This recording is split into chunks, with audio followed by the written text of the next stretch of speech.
Salut Laura, c'est moi, c'est Charlie. Je voulais t'annoncer une nouvelle bien triste parce que Ira est morte. Elle a, elle est morte d'hydrocution à la plage et j'ai vraiment beaucoup de mal à m'en remettre parce que c'est la première personne qui m'avait accueilli à Foundry Cove et voilà, ça me fait beaucoup de mal de, d'apprendre son décès.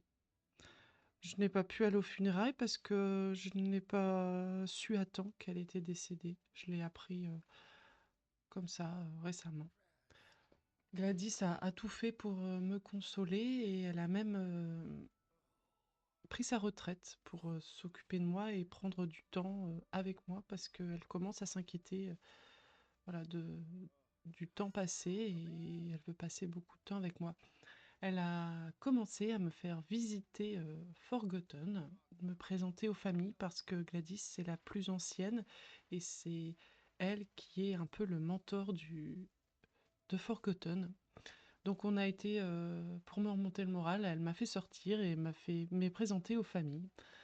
Alors on a été dans une première famille de Lady.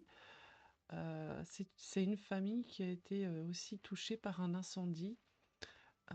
Ses parents sont décédés dans un accident de voiture et leur maison a été incendiée. Donc c'était certainement volontaire, mais on n'en dit pas plus. Elle m'a expliqué rapidement voilà, que cette maman était orpheline et très tôt. Et elle a été mise en orphelinat, elle a retrouvé son héritage par la suite. Et elle a connu un homme avec qui elle a eu un enfant, mais elle ne l'a vu qu'une soirée, elle ne l'a jamais revu. Alors elle se demande si elle n'aurait pas bu un peu trop de son sang et qu'en fait il est décédé.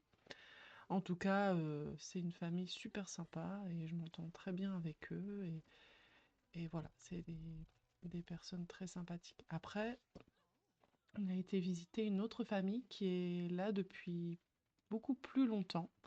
C'est la famille de la Luna qui a emménagé dans leur résidence secondaire en fait. C'était leur maison avant. Et alors là, c'est un petit peu plus compliqué parce que l'aîné de la famille doit reprendre le flambeau.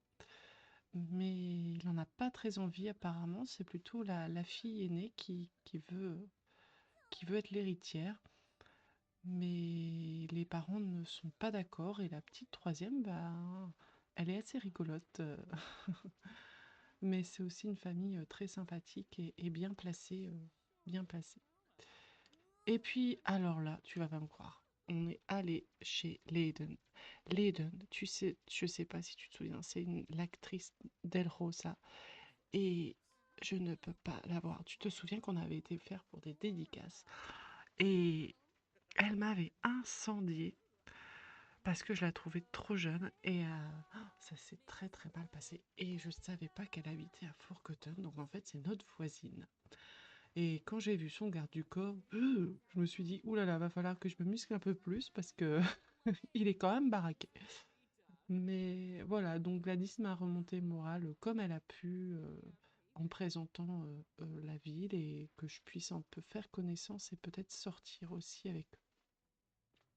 En rentrant, j'étais tellement exténuée que j'ai été me coucher, mais j'entendais, Gladys qui riait ou pleurait, je ne sais pas trop et je sais pas, j'ai la sensation qu'elle prépare quelque chose, mais qu'elle ne veut pas m'en parler. Bon, écoute, je t'ai déjà assez parlé et je te dis à bientôt, Laura. Allez, bisous, prends soin de toi.